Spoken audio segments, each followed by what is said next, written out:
Hey, and how's it going? Well, welcome back to another episode of the Workbench Journal. The last time we left off, I was doing primary, of course, and it was a quick update. Well, here's what I've accomplished so far. Got the airframe painted. This was only two major sections I had to do. Everything else was hand painted. But even though I had to do the hot section of the airframe itself, it was still going to require some masking. So, well, here's what I've done so far. Now, I painted the metal section. Usually I do the airframe first, but I ended up doing the metal section first because it makes masking a lot easier. Either way, masking was unavoidable. Had to do that. So, I painted this. Usually, they tell you to use like a titanium or something similar to it. Well, I don't have that, so I had to go with Tamiya's metallic gray. This is my go-to on a lot of nondescript metallic sections. Basically, it's a lot like the hot sauce commercial. I put it on everything. Without using the foul language, of course. I try to avoid that in my videos, but I took care of that. Now, Tamiya's acrylic, it's not like most acrylics. You can use you can use rubbing alcohol to thin it, which is actually highly recommended because even though it's an acrylic paint, it's still more of an alcohol base as compared to Vallejo or Testors or even Life Color for that matter, which are more water based. So once I got this sprayed on, I gave it a day to dry. And the reason why I gave it a day to dry is because I was worried about the paint lifting off if I tried to mask it as soon as possible. Gave it a day, then I went back to the airframe. The airframe I had to do a section at a time as I bought myself in the face with the wing. The color I used for the airframe was Gunship Gray from the Testors paint line. Let's see if I can find it. Here we are. I had to use Testors Gunship Gray. Now, I could have gone with light color or something else to it, but I prefer using Testors because Testors is a very good acrylic paint, and it's actually pretty rugged and reliable. However, it can be incredibly temperamental if you do not mix it right. You gotta mix it, and it is water-based as compared to the Tamiya. But you don't have to use the Testors thinner because it's got a flow aid and some kind of retardant in it, or I should say a flow aid for it to improve flowing. I was using a double action for a little while, but I had to resort to the single action because one, it's a single color, and two, I'm still getting the hang of the double actions. It's been a while since I've used my double action airbrush, so I had to resort to this again. This actually works pretty good if you know how to use it right. It's great for single color subjects. Anyway, back to the kit itself. So, once I got the metallic section done, I masked it off. You can use anything you want. Anything you want, but the best bet is use masking tape, which is right here. I just followed along the lines, masked where I needed to, and trimmed off any excess. Then I went to spraying on the airframe. Now, even though this is a single color, and it's pretty easy to spray, it's still a pretty big kit, so I had to go in areas at a time. Now, the reason why I went sections at a time is one, gives it plenty of time to dry, like a few hours at a time. It gives it time to dry and makes it simpler to handle. And also another reason for it is so I can avoid handling the bottom section as much as possible. Even though the Testors is pretty tough and rugged and easy to handle, if you handle it too much, you will wear away the paint. So that's why I sprayed in sections at a time. And also to avoid minimum of handling as possible, which is very important because in between anything in your hands, like oils or any other dirt and stuff, like my hands here, they can wear away the paint as well as the primer to show the plastic underneath, and that's what you don't want. In my case, working as welder, my hands are dirty all the time. So if you're crushing for time, use like latex gloves or nitrate gloves that reduce any oils or fingerprints on this. Well, anyway, so I did everything a little bit at a time. I got everything painted, and like I say, it took about 2 days total. The other thing I forgot to mention on this, and if I can remember right off the bat, is actually this is actually important. I should have used a lighter primer to make life much easier for me to spray, because the primer I used is almost similar in color to the Gunship Gray, and so it caused for a little bit of confusion here and there. So there are certain areas I went over once or twice or several times. It's kind of hard. Even with all the lighting, it's still hard to spot where I left off. Now, the color I used for the overall gray is Gunship Gray, which is Federal Standard 36118. If you watched my earlier videos, I was talking about the Federal Standard 595 series. This color is actually very common on the F-15E, save for the Israeli version of the F-15E. It's also used in other schemes like the F-16. It's used, I've actually heard it was used for the overall for the AC-130, hence why it's called Gunship Gray. Now, this gray is actually it's actually kind of bluish to purplish, kind of.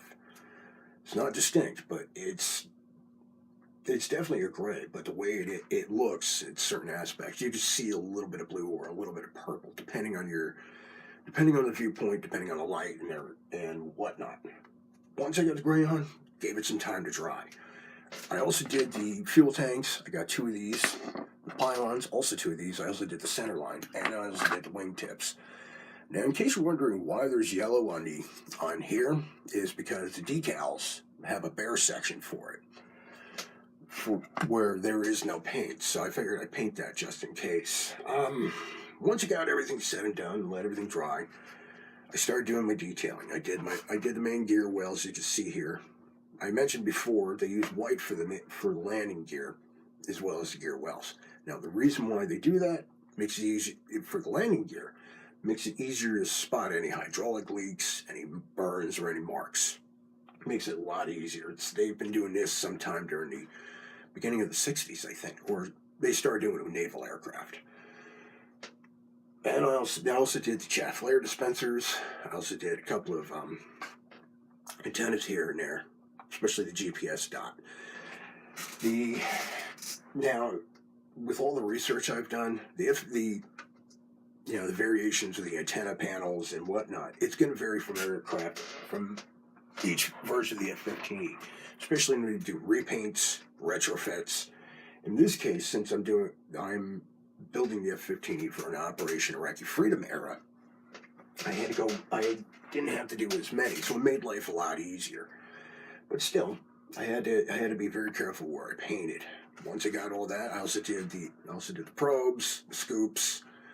I also kept this covered. I used tissue paper for in here because I already did this first. Stuffed tissue paper in there to avoid any damage. And as you tell here, if you get everything done right, you'll have a very smooth, uniform finish. Now, the next step, I'm going to be doing decals, but the thing with water slide decals is they don't do too well on a flat surface, so I'll be painting this with a gloss finish. And the reason for the gloss finish is also to protect the paint job underneath. Of course, you already know I'm not using a typical water-based gloss or enamel-based gloss. I'm going to be going with this right here.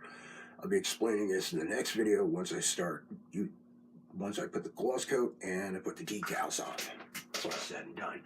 I also got the landing gear done. This was also painted gloss white. This was pretty simple. The oleos in here, if you could see right, were painted silver. This is actually where the landing gear actually shifts when it's coming off the ground or taking a landing. It shifts here and there, so you see it. So if you see it in midair, you'll see the landing gear hang a little lower than usual. It's basically kind of like a shock or something like that. I also got the tires done. I did the white in here. I masked the smaller ones with Tamiya masking tape. And then I cut out where I didn't want to paint. Kept the masking covered on these, and then I put tire black on these. On the rest, give it some time to dry. Takes care of that. Canopy's done. This was a little tricky, the canopy right here, we already explained about removing the seam. Fortunately, the canopy is separate from the glass part, is separate from the rest of this. So I was able to paint this, get the interior done, but it is a little tricky because unless you have a specific glue, it's going to be real difficult. You can use regular glue, you can use liquid cement, but as I said before, tricky, very difficult to glue. So I recommend you can get away with using Elmer's glue, which actually works because it dries clear, and it really doesn't, and it doesn't mark up the canopy. In my case, because of my years of experience with working with glues, I took my time, glued everything in, left it alone. Trust me, not an easy task. It's like sweating bullets. And one false move and you'll ruin the canopy. Let's see what else. I think that's about it for what I got done. And of course, I did the landing gear doors. I also did the intakes, because the intakes are actually quite separate, but they're very easy to adjust. The fuselage here, this is the intake here. Sprayed the inside, did the outside, and once it's said and done, it'll actually be part of here, as you can see. I won't be adding the intakes until I'm done doing the decals and stuff, and that's how it should look. I'm really at a standstill at the moment until I put the gloss coat and the decals on. Oh, that reminds me.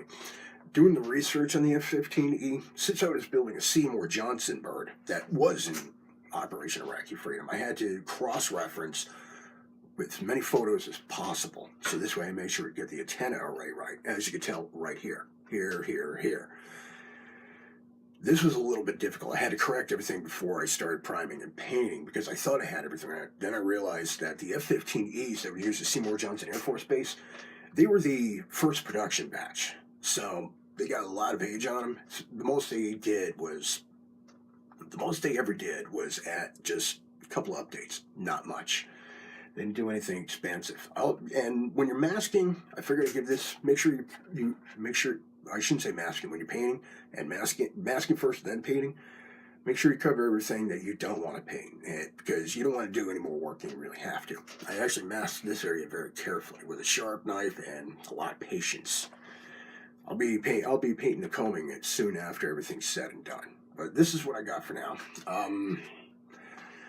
Did the vent here, another dot antenna. I think that's about it. Oh, and the chaff flare dispensers, as you see right here.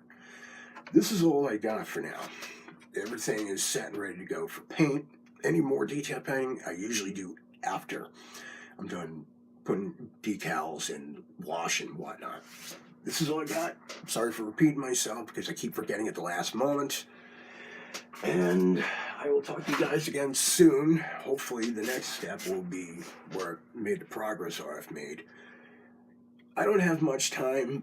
I don't have very much time. Like I said, I got a baby that's an 8-month-old son, so most of my time spent with him. So anytime I do have, I try to cram everything in one spot. But the good part is it gives me more time to pay attention to detail and take my time with this stuff.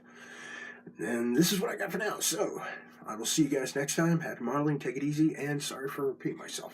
Have a good one.